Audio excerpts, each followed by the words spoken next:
ജെറമിയ അധ്യായം 26. ജെറമിയ ന്യായാസനത്തിങ്കൽ. യൂദാ രാജാവായ ജോസിയായുടെ മകൻ യഹോയാക്കീമിന്റെ വാഴ്ചയുടെ ആരംഭത്തിൽ കർത്താവിൽ നിന്നുണ്ടായ അരുളപ്പാട്. കർത്താവ് അരുളി ചെയ്യുന്നു, നീ ദേവാലയാങ്കണത്തിൽ ചെന്നുനിന്ന് കർത്താവിൻ്റെ ആലയത്തിൽ ആരാധനയ്ക്ക് വരുന്ന യൂദാ നിവാസികളോട് ഞാൻ കൽപ്പിക്കുന്ന എല്ലാ കാര്യങ്ങളും പ്രഖ്യാപിക്കുക. ഒരു വാക്കുപോലും വിട്ടുകളയരുത്. അവർ അത് ശ്രദ്ധിച്ച് തങ്ങളുടെ ദുഷ്പ്രവൃത്തികളിൽ നിന്ന് പിന്തിരിഞ്ഞേക്കാം. അപ്പോൾ അവരുടെ ദുഷ്പ്രവൃത്തികൾ നിമിത്തം അവരോട് ചെയ്യാൻ ഉദ്ദേശിച്ചിരുന്ന നാശത്തെക്കുറിച്ച് ഞാൻ അനുതപിക്കും. നീ അവരോട് പറയുക, കർത്താവ് അരുളി ചെയ്യുന്നു, നിങ്ങൾ എന്നെ അനുസരിച്ച് ഞാൻ നിർദ്ദേശിച്ച മാർഗത്തിലൂടെ ചരിക്കാതെയും നിങ്ങൾ ശ്രദ്ധിക്കാതിരുന്നിട്ടും തുടർച്ചയായി നിങ്ങളുടെ അടുക്കലേക്കയച്ച പ്രവാചകന്മാരുടെ വാക്കുകൾ ചെവികൊള്ളാതെയും ഇരുന്നാൽ ഈ ഭവനത്തെ ഞാൻ ഷീലോ പോലെയാക്കും. ഈ നഗരത്തെ ഭൂമുഖത്തുള്ള സകല ജനതകൾക്കും ശപിക്കാനുള്ള മാതൃകയാക്കും. ദേവാലയത്തിൽ വച്ച് ജെറമിയ ഇങ്ങനെ പറയുന്നത് പുരോഹിതന്മാരും പ്രവാചകന്മാരും ജനം മുഴുവനും കേട്ടു. ജനത്തോട് പറയാൻ കർത്താവ് കൽപ്പിച്ച കാര്യങ്ങളെല്ലാം പറഞ്ഞു കഴിഞ്ഞപ്പോൾ പുരോഹിതന്മാരും പ്രവാചകന്മാരും ജനം മുഴുവനും ചേർന്ന് അവനെ പിടികൂടി. അവർ പറഞ്ഞു, നീ മരിച്ചേ മതിയാകൂ. ഈ ആലയം ഷീലോ പോലെയാകും, ഈ നഗരം വിജനമാകും എന്ന് നീ കർത്താവിൻ്റെ നാമത്തിൽ പ്രവചിച്ചതെന്തിന്? ജനം മുഴുവൻ ദേവാലയത്തിൽ അവൻ്റെ ചുറ്റും കൂടി. യൂദായിലെ പ്രഭുക്കന്മാർ ഇതറിഞ്ഞപ്പോൾ രാജകൊട്ടാരത്തിൽ നിന്നിറങ്ങി ദേവാലയത്തിൽ വന്ന് പുതിയ കവാടത്തിന് സമീപം ആസനസ്ഥരായി. അപ്പോൾ പുരോഹിതന്മാരും പ്രവാചകന്മാരും പ്രഭുക്കന്മാരോടും ജനത്തോടുമായി പറഞ്ഞു, ഇവൻ മരണത്തിന് അർഹനാണ്. എന്തെന്നാൽ ഇവൻ ഈ നഗരത്തിനെതിരായി പ്രവചിച്ചിരിക്കുന്നു. നിങ്ങൾ തന്നെ കേട്ടതാണല്ലോ.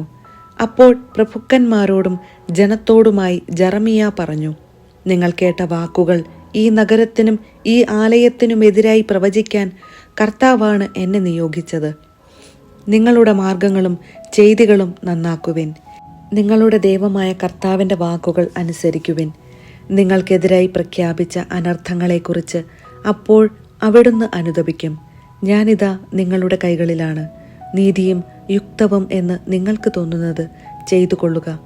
എന്നാൽ ഇതറിഞ്ഞുകൊള്ളുവിൻ, നിങ്ങൾ എന്നെ കൊന്നാൽ നിങ്ങളുടെയും ഈ നഗരത്തിൻ്റെയും നഗരവാസികളുടെയും മേൽ നിഷ്കളങ്ക രക്തമായിരിക്കും പതിക്കുക. എന്തെന്നാൽ ഈ വാക്കുകൾ നിങ്ങളോട് പറയാൻ സത്യമായും കർത്താവാണ് എന്നെ അയച്ചിരിക്കുന്നത്. അപ്പോൾ പ്രഭുക്കന്മാരും ജനവും പുരോഹിതന്മാരോടും പ്രവാചകന്മാരോടും പറഞ്ഞു, ഇവൻ മരണശിക്ഷയ്ക്കർഹനല്ല. എന്തെന്നാൽ നമ്മുടെ ദൈവമായ കർത്താവിൻ്റെ നാമത്തിലാണ് ഇവൻ സംസാരിച്ചത്. അപ്പോൾ ദേശത്തെ ചില ശ്രേഷ്ഠന്മാർ എഴുന്നേറ്റ് കൂടിയിരുന്ന ജനത്തോട് പറഞ്ഞു, യൂദാ രാജാവായ ഹെസക്കിയായുടെ കാലത്ത് മൊറേഷത്തിലെ മിക്ക എന്ന പ്രവാചകൻ യൂദാ നിവാസികളോട് പറഞ്ഞു, സൈന്യങ്ങളുടെ കർത്താവ് അരുളി ചെയ്യുന്നു, സിയോൻ വയലുപോലെ ഉഴുതുമറിക്കപ്പെടും, ജെറുസലേം ഒരു കൽക്കൂമ്പാരമാകും, ഈ ആലയമിരിക്കുന്ന മല ഒരു വനാന്തരമാകും. എന്നിട്ട് യൂദാ രാജാവായ ഹെസക്കിയായും യൂദാ രാജ്യവും അവനെ വധിച്ചോ? അവർ കർത്താവിനെ ഭയപ്പെടുകയും അവിടുത്തെ കരുണയ്ക്കായി യാചിക്കുകയുമല്ലേ ചെയ്തത്? അവർക്കെതിരായി പ്രഖ്യാപിച്ച അനർത്ഥങ്ങളെക്കുറിച്ച് അപ്പോൾ കർത്താവ് അനുതപിച്ചില്ലേ? എന്നാൽ വലിയ അനർത്ഥമാണ് നാം നമ്മുടെ മേൽ വരുത്തി വയ്ക്കാൻ പോകുന്നത്. കിരിയാത്ത് യയാറിമിലെ ഷെമായായുടെ പുത്രൻ ഊറിയ എന്നൊരുവനും കർത്താവിൻ്റെ നാമത്തിൽ പ്രവചിച്ചു. അവൻ ഈ നഗരത്തിനും ദേശത്തിനുമെതിരായി ജെറമിയ പറഞ്ഞതുപോലെ തന്നെ പ്രവചിച്ചു.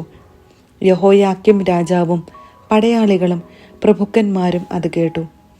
അപ്പോൾ രാജാവ് അവനെ വധിക്കാൻ ശ്രമിച്ചു. എന്നാൽ ഊറിയ ഇതറിഞ്ഞ് ഭയന്ന് ഈജിപ്തിലേക്ക് ഓടി. യഹോയാക്കീം രാജാവ് അക്ബോറിൻ്റെ മകൻ എൽനാഥാനെയും കൂടെ മറ്റു ചിലരെയും അങ്ങോട്ടയച്ചു. അവൻ ഊറിയായെ ഈജിപ്തിൽ നിന്ന് യഹോയാക്കീം രാജാവിൻ്റെ അടുക്കൽ പിടിച്ചു കൊണ്ടുവന്നു. രാജാവ് അവനെ വാളുകൊണ്ട് വധിച്ച് പൊതു ശ്മശാനത്തിൽ എറിഞ്ഞു. എന്നാൽ ജനം ജെറമിയായെ വധിക്കാതെ ഷാഫാന്റെ പുത്രൻ അഹിക്കാം അവനെ രക്ഷിച്ചു. ജെറമിയ അധ്യായം 27. ബാബിലോണിന്റെ നുകം. യൂദാ രാജാവായ ജോസിയായുടെ പുത്രൻ സെദക്കിയായുടെ ഭരണത്തിന്റെ ആദ്യകാലത്ത് ജെറമിയായ്ക്ക് കർത്താവിന്റെ അരുളപ്പാടുണ്ടായി. കർത്താവ് എന്നോട് അരുളി ചെയ്തു, നുകവും കയറും ഉണ്ടാക്കി നിന്റെ കഴുത്തിൽ വയ്ക്കുക. ജെറുസലേമിൽ യൂദാ രാജാവായ സെദക്കിയായുടെ അടുക്കൽ വരുന്ന ദൂതന്മാർ വശം ഏദോം, മൊവാബ്, അമ്മോൻ, ടൈർ, സീദോൻ എന്നിവിടങ്ങളിലെ രാജാക്കന്മാർക്ക് ഈ സന്ദേശം അയക്കുക. തങ്ങളുടെ യജമാനന്മാരെ അറിയിക്കാൻ അവരോട് പറയണം, ഇസ്രായേലിന്റെ ദൈവമായ സൈന്യങ്ങളുടെ കർത്താവ് അരുളി ചെയ്യുന്നു, ശക്തമായ കരം നീട്ടി ഭൂമിയെയും അതിലുള്ള മനുഷ്യരെയും മൃഗങ്ങളെയും സൃഷ്ടിച്ചത് ഞാനാണ്. എനിക്ക് ഉചിതമെന്ന് തോന്നുന്നവന് ഞാൻ അത് നൽകും. ബാബിലോൺ രാജാവായ എൻ്റെ ദാസൻ നബുക്കദ്നേസറിന്റെ കരങ്ങളിൽ ഞാൻ ഈ ദേശങ്ങൾ നൽകിയിരിക്കുന്നു.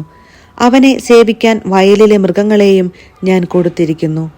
സകല ജനതകളും അവനെയും അവൻ്റെ പുത്രനെയും പൗത്രനെയും അവൻ്റെ രാജ്യത്തിൻ്റെ കാലം പൂർത്തിയാകുന്നതുവരെ സേവിക്കും. അതിനുശേഷം അനേക ജനതകളും മഹാരാജാക്കന്മാരും അവനെ തങ്ങളുടെ സേവകനാക്കും.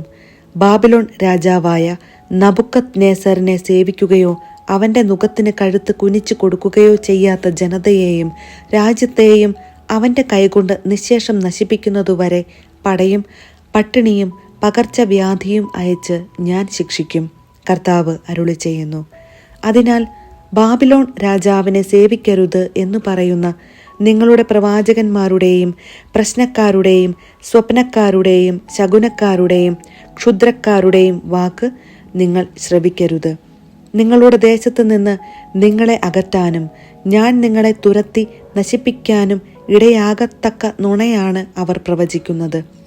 ബാബിലോൺ രാജാവിൻ്റെ നുകത്തിന് കഴുത്ത് കുനിച്ചു കൊടുത്ത് അവനെ സേവിക്കുന്ന ജനതയെ സ്വദേശത്തു തന്നെ വസിക്കാൻ ഞാൻ അനുവദിക്കും. അവർ അവിടെ കൃഷി ചെയ്ത് ജീവിക്കും. കർത്താവ് അരുളി ചെയ്യുന്നു. യൂദാ രാജാവായ സെദക്കിയായോടും ഞാൻ അങ്ങനെ തന്നെ പറഞ്ഞു. ബാബിലോൺ രാജാവിൻ്റെ നുകത്തിന് കഴുത്തു കുനിച്ചു കൊടുത്ത് അവനെയും അവൻ്റെ ജനത്തെയും സേവിച്ചുകൊണ്ട് ജീവിക്കുക. ബാബിലോൺ രാജാവിനെ സേവിക്കാത്ത ജനതകളെക്കുറിച്ച് കർത്താവ് അരുളി ചെയ്തതുപോലെ നീയും നിന്റെ ജനവും വാളും ക്ഷാമവും പകർച്ചവ്യാധിയും കൊണ്ട് എന്തിനു മരിക്കണം? ബാബിലോൺ രാജാവിനെ സേവിക്കരുത് എന്നു പറയുന്ന പ്രവാചകന്മാരുടെ വാക്ക് നിങ്ങൾ കേൾക്കരുത്. അവർ പ്രവചിക്കുന്നത് നുണയാണ്. ഞാൻ അവരെ അയച്ചിട്ടില്ല. ഞാൻ നിങ്ങളെ ആട്ടിയോടിക്കുന്നതിനും നിങ്ങളും നിങ്ങളോട് പ്രവചിക്കുന്ന പ്രവാചകന്മാരും നശിക്കുന്നതിനും വേണ്ടിയാണ് എൻ്റെ നാമത്തിൽ അവർ വ്യാജം പ്രവചിക്കുന്നത്. കർത്താവ് അരുളി ചെയ്യുന്നു. പുരോഹിതന്മാരോടും ജനത്തോടും ഞാൻ പറഞ്ഞു, കർത്താവ് അരുളി ചെയ്യുന്നു, ഇതാ ദേവാലയത്തിലെ ഉപകരണങ്ങൾ ബാബിലോണിൽ നിന്ന് ഉടനെ തിരികെ കൊണ്ടുവരുമെന്ന് പ്രവചിക്കുന്ന നിങ്ങളുടെ പ്രവാചകന്മാരുടെ വാക്കുകൾക്ക് ചെവി കൊടുക്കരുത്. അവർ നുണയാണ് പ്രവചിക്കുന്നത്. അവരുടെ വാക്ക് നിങ്ങൾ കേൾക്കരുത്. ബാബിലോൺ രാജാവിനെ സേവിച്ചുകൊണ്ട് ജീവിക്കുക. എന്തിന് ഈ നഗരം ശൂന്യമാകണം? അവർ പ്രവാചകന്മാരെങ്കിൽ കർത്താവിൻ്റെ വചനം അവരോട് കൂടെയുണ്ടെങ്കിൽ ദേവാലയത്തിലും യൂദാ രാജാവിൻ്റെ കൊട്ടാരത്തിലും ജെറുസലേമിലും ഉള്ള ഉപകരണങ്ങൾ ബാബിലോണിലേക്ക് കൊണ്ടുപോകാതിരിക്കാൻ സൈന്യങ്ങളുടെ കർത്താവിനോട് യാചിക്കട്ടെ. യൂദാ രാജാവായ യഹോയാക്കീമിൻ്റെ പുത്രൻ യെക്കോണിയായെയും യൂദായിലെയും ജെറുസലേമിലെയും കുലീനരെയും ബാബിലോൺ രാജാവായ നബുക്കദ്നേസർ ജെറുസലേമിൽ നിന്ന് ബാബിലോണിലേക്ക് പിടിച്ചു കൊണ്ടുപോയപ്പോൾ അവൻ എടുക്കാതെ വിട്ട സ്തംഭങ്ങൾ, ജലസംഭരണി, പീഠങ്ങൾ, പട്ടണത്തിൽ ശേഷിച്ചിരുന്ന ഉപകരണങ്ങൾ എന്നിവ സംബന്ധിച്ച് സൈന്യങ്ങളുടെ കർത്താവ് അരുളി ചെയ്യുന്നു. ഇസ്രായേലിൻ്റെ ദൈവമായ സൈന്യങ്ങളുടെ കർത്താവ് അവിടുത്തെ ആലയത്തിലും യൂദാ രാജാവിൻ്റെ കൊട്ടാരത്തിലും ജെറുസലേമിലും ശേഷിച്ചിട്ടുള്ള ഉപകരണങ്ങളെക്കുറിച്ച് അരുളി ചെയ്യുന്നു. അവയെ ബാബിലോണിലേക്ക് കൊണ്ടുപോകും. എൻ്റെ സന്ദർശന ദിവസം വരെ അവ അവിടെ ആയിരിക്കും. കർത്താവ് അരുളി ചെയ്യുന്നു. അന്ന് ഞാൻ അവ തിരികെ കൊണ്ടുവന്ന് ഈ സ്ഥലത്ത് പുനഃസ്ഥാപിക്കും.